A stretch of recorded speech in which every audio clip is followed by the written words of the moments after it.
गली से आई आवाज।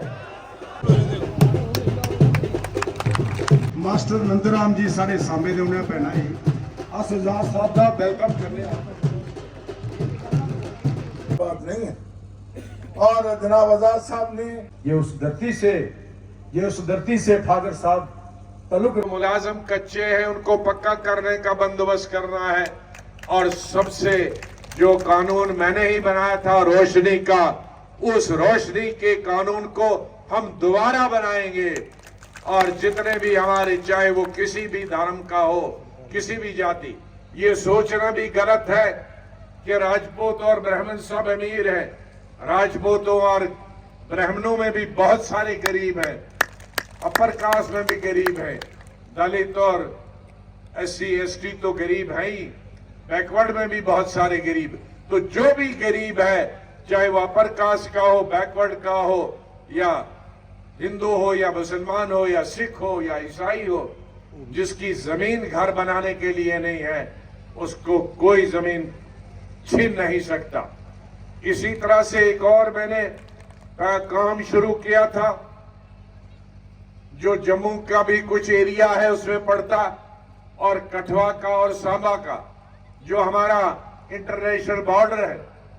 जब भी तनाव होता है पाकिस्तान और हिंदुस्तान के बीच में, सबसे ज्यादा नुकसान और सबसे ज्यादा खतरा छम जोड़िया से लेकर आरसपुरा से लेकर और ये सांबा और कठुआ तक हमारे भाइयों का होता है। कईयों की जमीनें उस तरफ है, तार के उस तरफ, कईयों की तार के पास ही है। गोला बारूद से वो खेती नहीं कर सकते, गोला बारूद से उन घरों में उनके घर तबाह हो जाते हैं, मवेशी का नुकसान होता है। बीच बीच में आदमियों, हमारी बहनों बेटियों का भी की जाने चली जाती हैं। उसमें एक मांग थी तब मैं जब बॉर्डर का एरिया गया था, जब चीफ मिनिस्टर, लेकिन उसके बाद मेरे पास सिर्फ 6 महीने बचे थे।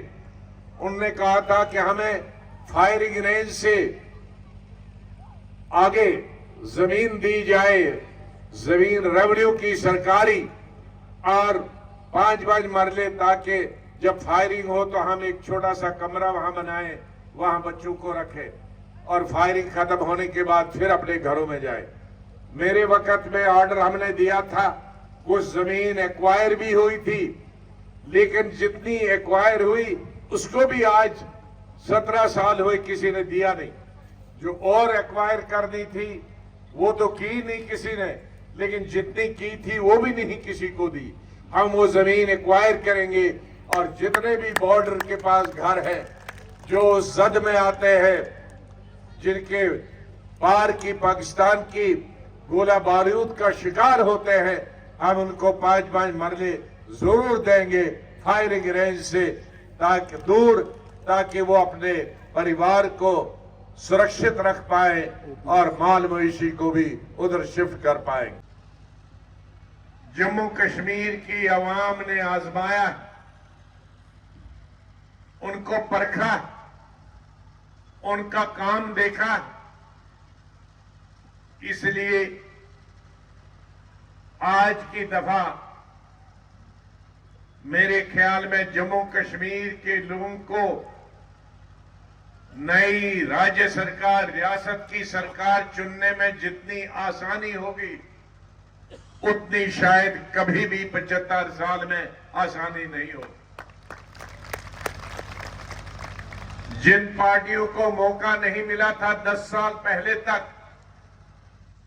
उन पार्टियों को भी 10 साल मिला हुकूमत बनाने का। तो अब कोई भी पार्टी जनता के सामने ये नहीं कह सकती कि मुझे मौका दे दो, मैं नया कुछ करके दिखाऊंगा, क्योंकि सबको मौका यहां की आवाम ने दिया। मुझे भी मौका दिया था, और मुझे आज फख्र है, मुझे इस बात की खुशी है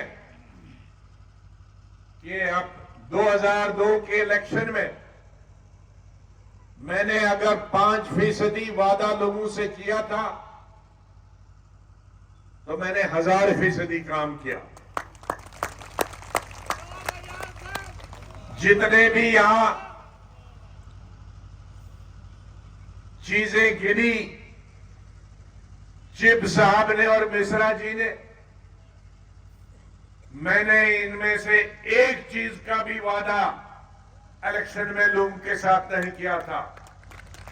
ये तमाम चीजें वादों के बगैर मैंने कर दिया। तो मेरे कहने का मतलब है, हमारा अनुभव है, हमारा तजुर्बा है इस रियासत का कि जितनी भी सियासी पार्टियां हैं, अगर 100 वादे करते हैं तो 5 मुश्किल से कर पाते हैं, 95 नहीं कर पाते। लेकिन हमारा रिकॉर्ड है स्टेट में भी और नेशनल लेवल पे भी कि अगर हम 5% वादे पूरे करते हैं तो 1000% काम करते हैं।